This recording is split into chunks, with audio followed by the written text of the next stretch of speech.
Shalom, selamat pagi Bapak Ibu Saudara-saudara yang saya kasihi. Hari ini kita akan buka Markus 7 ayat 24 sampai 30. Markus 7 ayat 24 sampai 30. Sudah ketemu? Markus 7 ayat 24 sampai 30.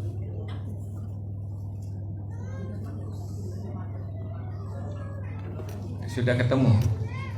Yang ketemu katakan ahem. Sudah ketemu? Oke. Baik, saya akan bacakan perempuan Sirofenisia yang percaya. Lalu Yesus berangkat dari situ dan pergi ke daerah Tirus. Ia masuk ke sebuah rumah dan tidak mau bahwa ada orang yang mengetahuinya. Tetapi kedatangannya tidak dapat dirahasiakan. Malah seorang ibu yang anaknya perempuan kerasukan jahat segera mendengar tentang dia, lalu datang dan tersungkur di depan kakinya. Dan perempuan itu seorang Yunani, bangsa Sirofenisia. Ia memohon kepada Yesus untuk mengusir setan itu dari anaknya. Lalu Yesus berkata kepadanya, "Biarlah anak-anak kenyang dahulu, sebab tidak patut mengambil roti yang disediakan bagi anak-anak dan melemparkannya kepada anjing."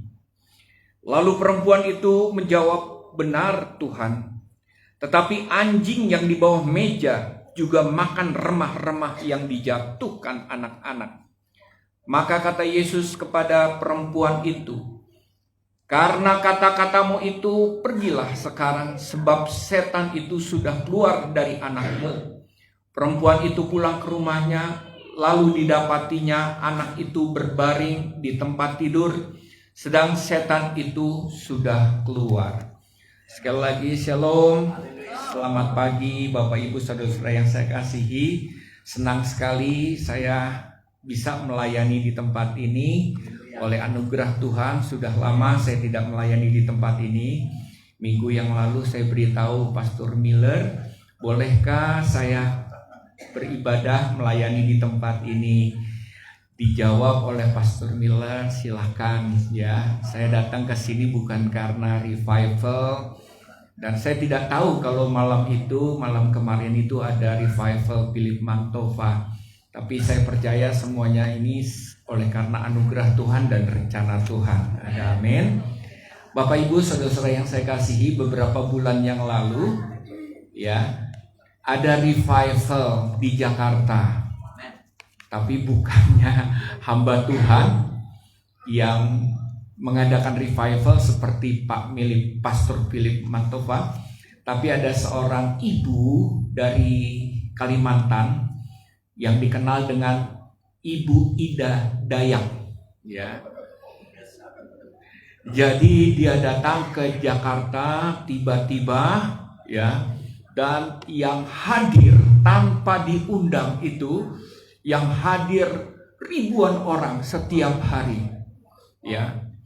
Jadi satu minggu itu dari pagi sampai sore ribuan orang datang untuk menghadiri bukan KKR, bukan revival, tapi kesembuhan dari Ibu Dayak ya. Ya, luar biasa sekali. Banyak orang yang disembuhkan, yang tangannya kecil tiba-tiba bisa menjadi sempurna, panjang, yang lumpuh berjalan. Banyak sekali orang-orang hampir semua datang itu disembuhkan ya.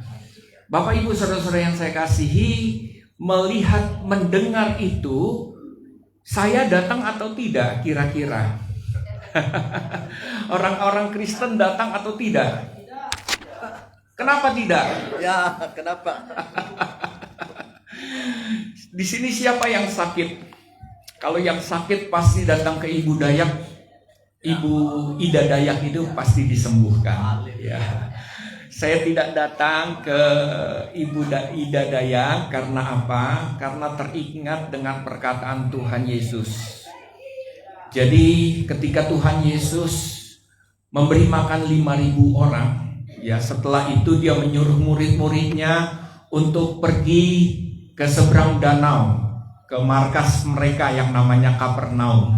Ya, sementara murid-muridnya pergi ke Kapernaum, banyak orang-orang berduyun-duyun juga pergi mendahului mereka untuk ke Kapernaum. Ya, sementara setelah Yesus mengadakan mujizat 5.000 orang, Yesus naik ke atas bukit, dia berdoa. Ketika orang-orang tiba di Kapernaum, sementara Yesus sedang berdoa di bukit, tiba-tiba Yesus sudah ada di Kapernaum. Orang-orang heran, ya, banyak orang kagum. Kenapa Tuhan Yesus sudah sampai duluan? Lalu Tuhan Yesus ngomong begini, bicara begini, kalian datang kepada saya oleh karena kalian sudah makan dan kenyang. Mereka baru saja mendapatkan mujizat 2 hari 2 malam mereka tidak makan, ya, KKR di sana. Tapi Tuhan Yesus kasih mereka makan. Kalian datang kepada saya cuma karena kalian sudah makan dan kenyang. Kalian tidak datang kepada saya karena tanda-tanda. Itulah yang membuat saya tidak datang ke Ibu Dayak. Karena saya tidak melihat tanda-tanda kemesiasan dari Ibu Dayak. Ibu Dayak belum tentu dia Mesias. Ibu Dayak itu belum tentu itu datangnya dari Tuhan. Ya, Bapak Ibu, saudara-saudara yang saya kasihi, kita datang ke gereja, kita menjadi orang-orang percaya karena melihat tanda kemesiasan dari Tuhan Yesus. Bahwa Tuhan Yesus mati di kayu salib untuk kita, orang-orang yang berdosa. Dia sudah menunjukkan kasih-Nya yang begitu besar kepada kita. Tubuh yang tercabik-cabik, darah yang tercurah, yang kita rayakan setiap minggu, ya, melalui perjamuan kudus. Itu membuktikan tanda bahwa Tuhan Yesus adalah Mesias yang begitu mengasihi kita. Ada amin? Respon kita adalah percaya. Ada amin? Karena kita sudah melihat tanda-tandanya. Jadi hari ini kita mau belajar untuk meresponi kekristenan kita dengan percaya sungguh-sungguh kepada Tuhan. Ada amin? Ya. Baik, kita kembali ke perikop kita. Dikatakan di dalam ayat 24, lalu Yesus berangkat dari situ dan pergi ke daerah Tirus. Ia masuk ke sebuah rumah dan tidak mau, perhatikan, tidak mau bahwa ada orang yang mengetahuinya. Jadi Tuhan Yesus datang ke suatu tempat itu selalu tidak ada yang mengetahuinya. Karena apa? Tuhan Yesus tidak mau ada orang yang tahu. Ya, tidak seperti kita KKR, Bapak Ibu saudara-saudara yang saya kasihi. Jauh-jauh hari kita sudah persiapkan, kita sudah buat flyer, kita sudah buat pengumuman, ya, supaya orang-orang datang untuk KKR tersebut. Tetapi kita belajar di sini, ya, Yesus tidak mau bahwa ada orang yang mengetahuinya, tetapi kedatangannya tidak dapat dirahasiakan. Sekalipun Yesus datang diam-diam, ya, tetapi banyak orang mengetahui tentang kedatangan Tuhan Yesus. Karena apa? Karena banyak orang datang hanya untuk mujizat. Banyak orang datang untuk disembuhkan. Tuhan tidak mau supaya mereka yang datang hanya minta mujizat, hanya minta kesembuhan saja. Ya, perhatikan selanjutnya ayat 25. Malah seorang ibu yang anaknya perempuan kerasukan roh jahat. Ada seorang ibu yang anaknya kerasukan roh jahat. Ya, perhatikan, ibu itu datang. Siapa dia? Segera mendengar tentang dia, lalu datang dan tersungkur di depan kakinya. Perempuan itu seorang Yunani bangsa Siro-Fenisia. Ya, dia bukan dari perempuan ini bukan dari kalangan orang Yahudi. Dia adalah seorang Siro-Fenisia, salah satu suku yang ada di Yunani. Dia bukan orang Yahudi. Yesus datang untuk orang Yahudi. Yesus datang untuk orang Israel. Dia mau menyelamatkan umat kesayangannya, umat pilihan Tuhan, yaitu bangsa Israel. Tetapi umat Israel tidak menerima dia. Bahkan Tuhan Yesus dianggap sebagai pemberontak, makanya dia disalib. Perhatikan itu. Apa yang dilakukan oleh perempuan Siro-Fenisia ini? Ia memohon kepada Yesus untuk mengusir setan itu dari anaknya. Yesus tahu banyak orang datang kepadanya hanya untuk menerima kesembuhan, hanya untuk menikmati mujizat Tuhan. Oleh karena itu ketika ia melihat orang Siro-Fenisia ini, perempuan Siro-Fenisia datang kepadanya, ya, lalu kemudian Tuhan Yesus sedikit menguji perempuan tersebut. Ayat 26 dikatakan, ayat 27, lalu Yesus berkata kepadanya, biarlah anak-anak kenyang dahulu, sebab tidak patut mengambil roti yang disediakan bagi anak-anak dan melemparkannya kepada anjing. Ya, ini satu penghinaan Bapak Ibu Saudara-saudara yang saya kasihi. Roti untuk anak-anak, bukan untukmu anjing. Mungkin seperti itu kalau bahasa saya. Ya, satu kata-kata yang menyakitkan. Ketika saudara menerima kuasa Tuhan, menerima mujizat Tuhan, ketika saudara dipenuhi dengan Roh Kudus, dibaptis dengan Roh Kudus, dan saudara datang ke gereja ini, berjemaat di tempat ini, tiba-tiba Pastor Miller ngatain saudara anjing.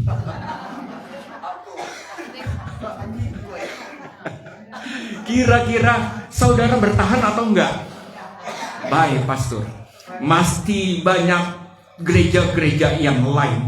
Minggu ini terakhir saya datang ke gereja ini. Baik, Pastor Miller, saya mau ke gerejanya Pak Yopi di Sosok sana. Yang dipersilakan. Bapak Ibu Saudara-saudara yang saya kasihi, Yesus mengatakan begini bukan untuk menghina, tapi sekedar untuk Yesus mau menguji. Benarkah orang ini hanya menerima mujizat Tuhan? Benarkah orang ini mau menerima kuasa Tuhan? Tetapi apa yang menjadi respon dari perempuan ini? Perempuan ini menjawab, benar Tuhan. Tetapi anjing yang di bawah meja juga makan remah-remah yang dijatuhkan anak-anak. Dia begitu percaya kepada Tuhan. Sekalipun dia datang, Tuhan datang bukan untuk orang Yunani, untuk orang Yahudi, tetapi dia percaya sedikit kuasa Tuhan bisa menyembuhkan anaknya dari kerasukan. Ada amin? Karena dia percaya bahwa Yesus itu adalah Tuhan dan Juru Selamat. Dia adalah Mesias, dia adalah penguasa dunia ini. Ada amin? Ya. Makanya ketika ayat 28 dikatakan, ayat 29, maka kata Yesus kepada perempuan itu, karena kata-katamu itu pergilah sekarang, sebab setan itu sudah keluar dari anakmu. Anaknya sembuh. Tepuk tangan buat Tuhan Yesus. Ya, khotbah saya sudah selesai. Saya sudah pulang. Masalahnya sebenarnya bukan hanya sekedar Bapak Ibu Saudara-saudara yang saya kasihi, ya, ini buat refleksi kita di dalam gereja.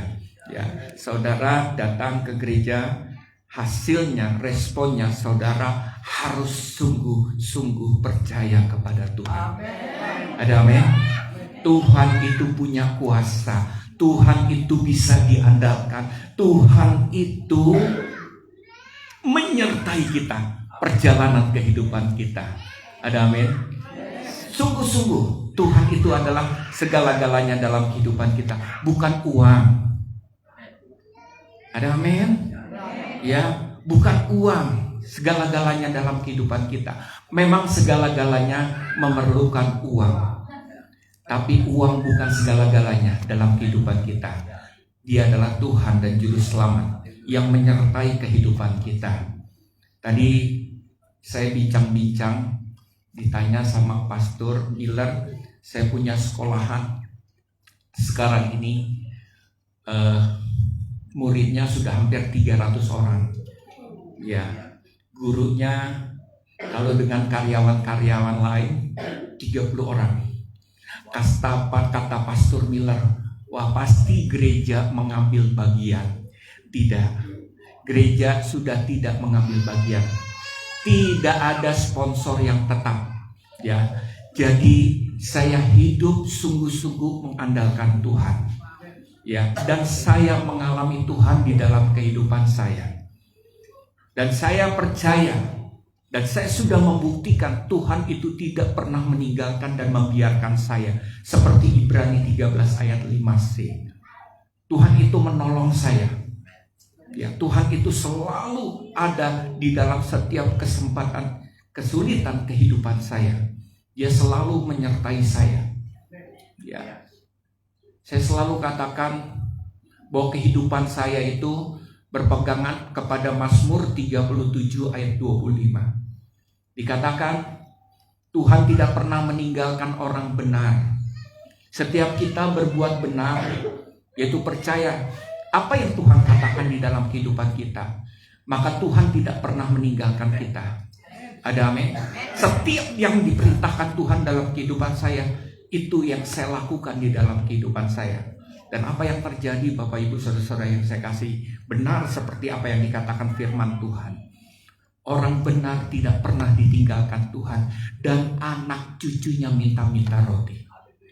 Ya, jadi bukan hanya hidup saya disertai, diberkati Tuhan ketika saya hidup benar di mata Tuhan dengan percaya dan bertindak sesuai dengan kehendak Tuhan, tetapi Tuhan juga memberkati anak cucu saya.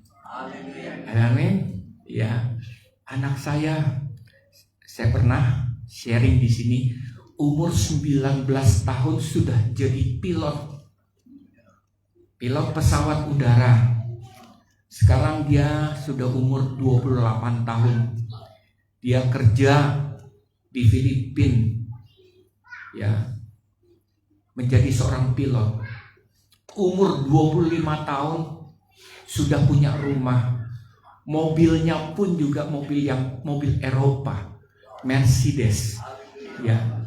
Itu semuanya bukan karena orang tuanya kaya, tetapi Tuhan menyertai kami semuanya. Ya, sekalipun dia hidup sudah mapan, tetapi dia tidak pernah meninggalkan Tuhan. Kalau dia tidak ada jadwal terbang, pasti hari Minggu dia main drum. Ya, di gereja kami di Jakarta di Bumi Serpong Damai.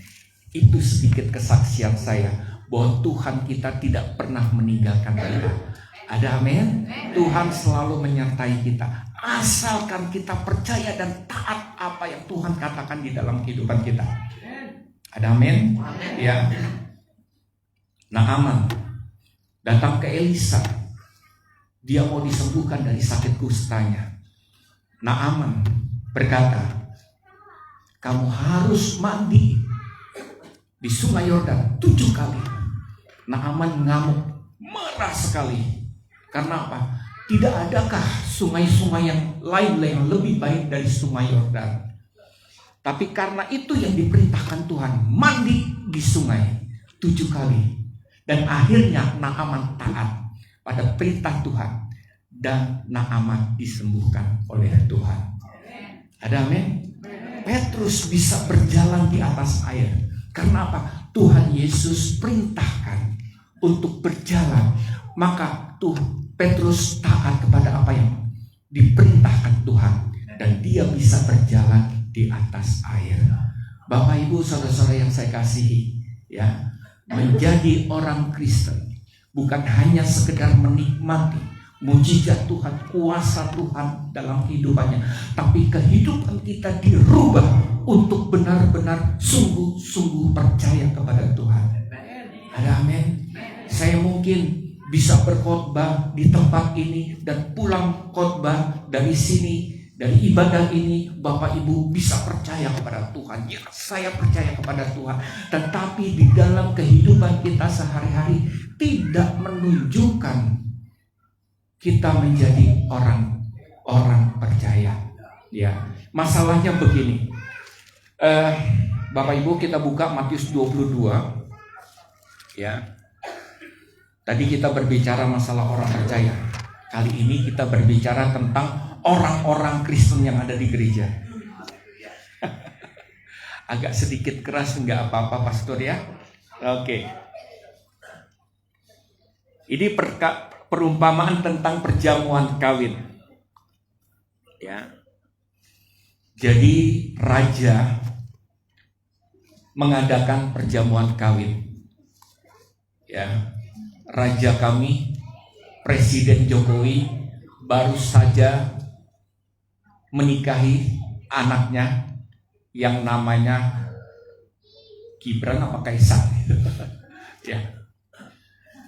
Kira-kira banyak gak orang yang mau datang ke pernikahannya Presiden?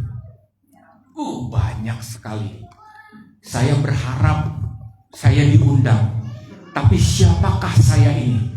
Hanya hamba Tuhan yang di kampung, ya pasti saya tidak diundang, dan memang saya tidak diundang. Ya, yang diundang itu pendeta-pendeta besar mungkin seperti Pastor Philip Mantova dan lain sebagainya. Seperti kita itu jangan berharap diundang, ya. Tetapi Bapak Ibu Saudara-saudara yang saya kasihi, yang diundang itu tidak datang. Wah. Akhirnya raja bilang, panggil orang-orang yang di simpang-simpang jalan, panggil pengemis, panggil orang-orang yang ada di pasar. Mereka pergi ke pesta perjamuan kawin itu. Ini lambang kita, Bapak Ibu Saudara-saudara yang saya kasih. Kita sebenarnya tidak diundang masuk di dalam kerajaan Allah, ikut dalam rencana keselamatan Tuhan. Tuhan datang 2000 tahun yang lalu untuk orang Israel, untuk orang Yahudi. Ya, tetapi anugerah Tuhan, orang Yahudi itu tidak mengakui kemesiasan Tuhan. Akhirnya kita yang dipanggil. Saudara datang ke gereja ini karena saudara dipanggil oleh Tuhan. Saudara diundang oleh Tuhan. Bukan karena orang tua kita orang Kristen, bukan karena orang tua kita hamba Tuhan, bukan karena ada orang yang mengundang saudara datang ke tempat ini. Ini anugerah Tuhan, saudara bisa datang ke tempat ini. Bisa menjadi orang Kristen, bisa menjadi orang percaya. Tapi perhatikan mereka yang diundang ini. Ya, perhatikan ayat 11. Ketika raja itu masuk bertemu dengan tamu-tamu itu, ia melihat seorang yang tidak berpakaian pesta. Ya. Kalau saudara datang ke perjamuan seorang raja, seorang presiden, saudara datang dengan t-shirt, ya, celana jeans, datang ke tempat itu, kira-kira saudara menghargai, menghormati atau enggak? Ya. Apa yang saudara kenakan itu, itulah identitas dari pesta. Saya pernah datang, ya, stafnya presiden, bukannya datang, saya memberkati stafnya presiden. Ini hanya stafnya presiden. Ya, itu diselenggarakan itu di hotel yang paling mahal di Jakarta. Saya berkati. Mereka datang ke pemberkatan itu, mereka dapat goodie bag harganya Rp1.000. Saya saya diinapkan di hotel tersebut 3 malam. Luar biasa. Itu berapa ribu ringgit saya nggak tahu. Itu seperti itu. Ya, Bapak Ibu Saudara-saudara yang saya kasihi, luar biasa sekali. Ya.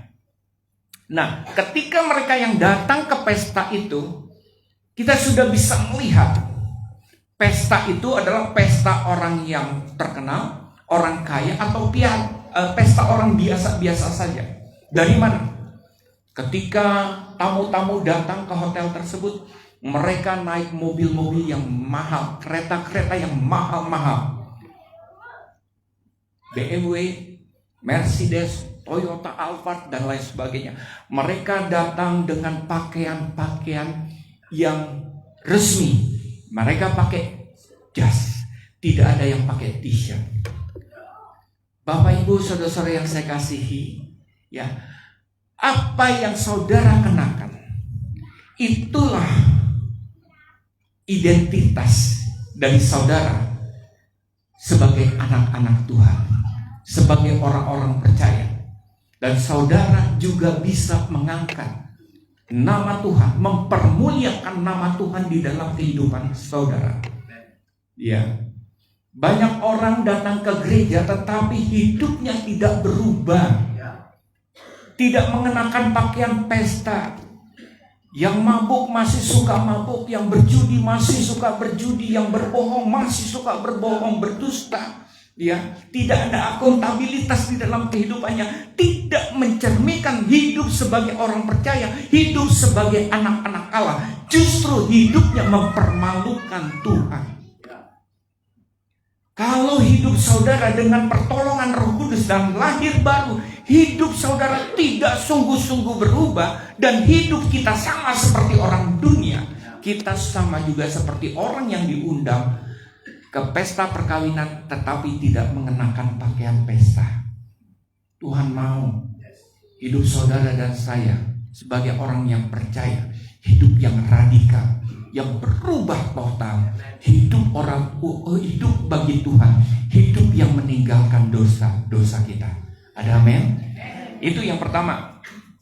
Yang kedua, dikatakan di dalam ayat 12, lalu ia berkata kepadanya, hai saudara, bagaimana engkau bisa masuk kemari tidak mengenakan pakaian pesta? Raja itu bertanya, hei yang diundang, kenapa kalian tidak mengenakan pakaian pesta? Pesta itu diadakan di mana? Istana. Saudara sudah pernah masuk istana? Belum.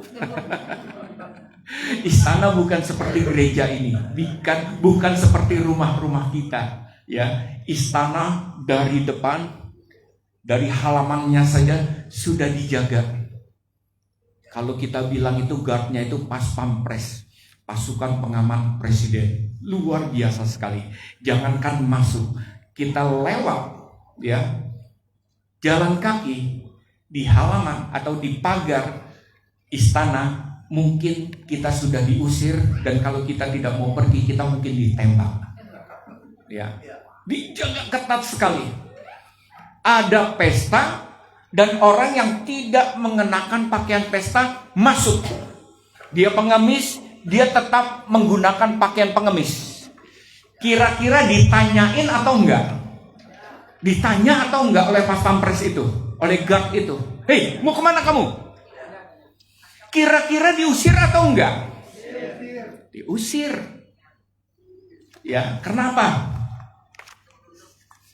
Karena siapa kamu? Kamu pengemis. Kamu gembel. Orang Jakarta bilang, kamu gembel, kamu pengemis, gelandangan, jangan masuk ke sini. Wait, kata gembel itu, tunggu dulu, saya sudah dapat undangan. Nih ada undangan dari Jokowi nih. Lalu pas pampres itu bilang tetap usir atau silakan masuk. Apapun yang dia pakai, Bapak Ibu saudara-saudara yang saya kasihi, pakaiannya, karena pas pampres itu melihat, guard itu melihat undangan tersebut, maka apa yang terjadi? Dia masuk. Ya. Makanya Bapak Ibu saudara-saudara yang saya kasihi, ketika dia masuk, hello, ini pertanyaan untuk kita semua. Bagaimana kamu bisa masuk ke tempat pesta ini? Bukan karena melihat dia tidak mengenakan pakaian pesta, tetapi mindsetnya Bapak Ibu saudara-saudara yang saya kasihi, otakmu lihat tuh pakai atau enggak. Kamu bisa masuk ke sini bukan karena kamu layak masuk ke tempat ini, udah pakaiannya nggak layak, hatimu juga nggak layak. Ya, bagaimana engkau bisa masuk ke tempat ini? Rajanya mau ngomong itu bukan karena kamu layak, bukan karena kamu mengenakan pakaian pesta, tapi karena anugerah kasihnya saya kepada kamu. Bukan karena kamu pejabat, bukan karena kamu sahabat saya, karena anugerah kasihnya saya kepada kamu yang kamu tidak layak, saya anggap layak untuk masuk ke tempat ini. Amen. Ada amin? Saudara dan saya bisa ada di tempat ini, bisa menjadi orang percaya oleh karena anugerah Tuhan.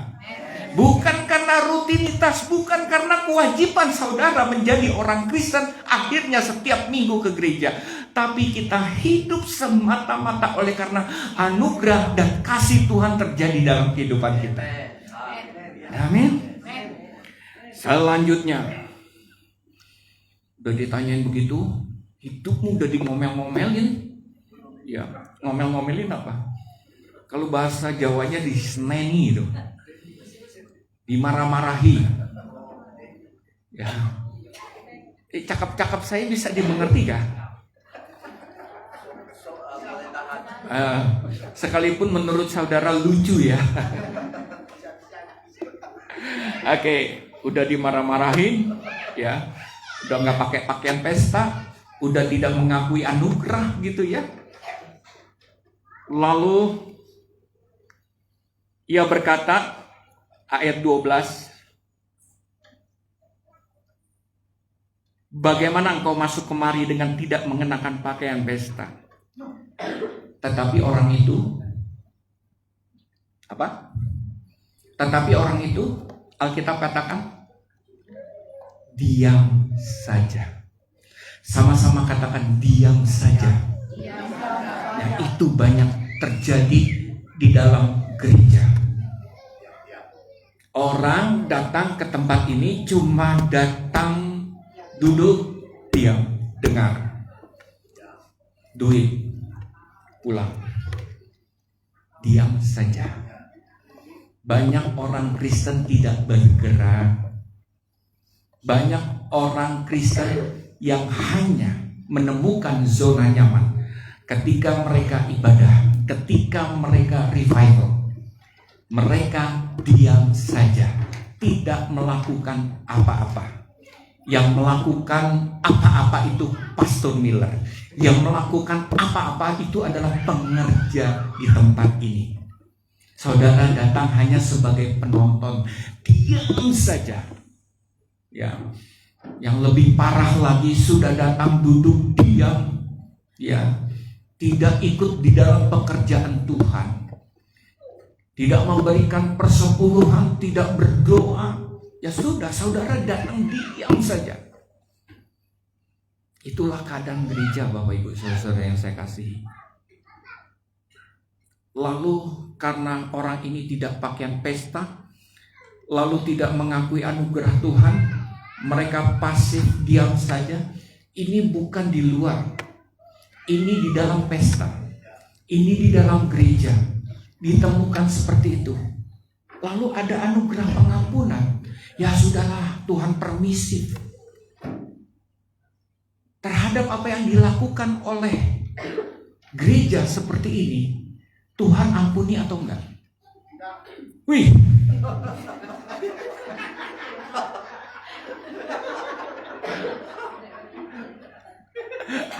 Halo, Tuhan itu Allah yang mengasihi. Amin. Tetap saudara dikasihi Tuhan. Saudara diam, tidak berdoa, saudara tidak bayar persepuluhan, tidak membawa persembahan, tetap saudara dikasihi Tuhan. Ya, Tuhan tidak membuang saudara. Tetapi ada tetapinya. Tetapinya ayat 13. Lalu kata raja itu kepada hamba-hambanya, ikatlah kakinya dan tampaknya dan campakkanlah orang itu ke dalam kegelapan yang paling gelap. Di sanalah akan terdapat ratap dan gertak gigi. Itu bukan terjadi nanti di neraka, Bapak Ibu Saudara-saudara yang saya kasihi. Tuhan tidak membawa kita ke neraka saudara setelah saudara percaya. Ada amin? Itu terjadi di dalam gereja. Ya. Akan ada orang-orang yang diikat kakinya dan tangannya dan dicampakkan ke dalam kegelapan yang paling gelap di dalam kehidupannya. Ya. Ini melambangkan Bapak Ibu Saudara-saudara yang saya kasih. Saudara sudah menjadi percaya, saudara datang ke gereja, saudara disebut dengan orang Kristen, tetapi hidupnya masih diikat dengan dosa-dosa. Saudara masih suka berjudi, saudara masih suka berzina, orang ini masih suka berbohong dan lain sebagainya, masih terikat dengan dosa-dosa tersebut. Sekalipun Tuhan Yesus datang untuk melepaskan ikatan-ikatan itu dan kita hidup di dalam tidak hidup di dalam dosa tersebut, hidup di dalam terangnya Tuhan. Masih banyak orang datang ke gereja yang masih terikat dalam dosa dan hidupnya ada di dalam kegelapan, Bapak Ibu. Memang tidak diketahui, tetapi Tuhan, segala sesuatu yang dirahasiakan itu akan disingkap. Semua dosa-dosa perbuatan kita, kemunafikan kita akan dibukakan. Saya katakan begini Bapak Ibu Saudara-saudara yang saya kasihi, bukan pesimis dengan keadaan gereja. Saya melihat anak-anak murid saya sendiri yang sudah menjadi hamba-hamba Tuhan. Saya datang ke satu tempat, ada pengerjanya bilang, "Bapak, Ibu pendeta dengan Bapak pendeta hampir bercerai. Karena apa? Bapak pendeta pacarnya 4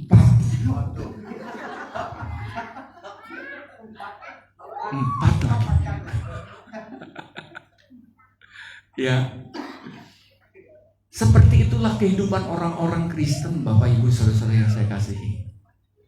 Maka Tuhan katakan, sebab banyak yang dipanggil, sedikit yang dipilih. Banyak kita yang percaya, tetapi yang bertahan kesudahan itu yang dipilih oleh Tuhan. Karena apa? Dia percaya dan taat kepada Tuhan. Ada amin? Saya mau akhiri dengan Yeremia 17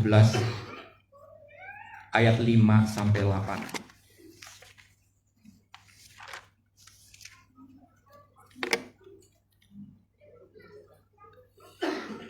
Kalau hidup kita tidak sungguh-sungguh mengandalkan Tuhan, tidak percaya Tuhan dalam kehidupan kita, menjadi orang-orang yang munafik, yang kelihatannya tidak mengalami masalah dalam kehidupannya, tetapi sesungguhnya terikat dengan dosa-dosa. Beginilah firman Tuhan, terkutuklah orang yang mengandalkan Tuhan, mengandalkan manusia, yang mengandalkan kekuatannya sendiri, dan yang hatinya menjauh daripada Tuhan. Ia akan seperti semak bulus di padang belantara. Ya, kalau saudara pergi ke Israel, pergi ke Mesir, banyak di padang gurun semak-semak gitu. Dia tumbuhan, tapi dia tidak berguna. Ya, itulah semak bulus yang tinggal di padang belantara. Ia tidak akan mengalami datangnya keadaan baik. Kelihatannya diberkati, ya, kelihatan hidup kita berkelimpahan bahkan berkecukupan, tetapi keadaannya tidak baik. Mungkin ada masalah dalam rumah tangganya, hubungan suami dengan istri, orang tua dengan anak, menantu dengan mertua. Pendapatan banyak, tapi pengeluaran pun juga lebih banyak. Bayar rumah sakit, bayar macam-macam. Itulah keadaan yang tidak baik. Ia akan tinggal di tanah angus, di padang gurun, di negeri padang asin yang tidak berpenduduk. Sekalipun ada di dalam komunitas orang Kristen, tapi seperti seorang diri dia hidup sebatang kara. Tidak ada orang yang menemani, tidak ada orang yang mendukung dia, yang mendoakan dia. Tetapi puji Tuhan, kita melihat ayat 7. Diberkatilah orang yang mengandalkan Tuhan. Ada amin? Diberkatilah orang yang mengandalkan Tuhan. Setiap kesulitan yang saya alami itu bukan sekali dua kali. Setiap saat hidup saya dalam kesulitan, terutama masalah keuangan. Tapi setiap saat saya melihat dengan caranya sendiri, Tuhan memberkati kehidupan saya.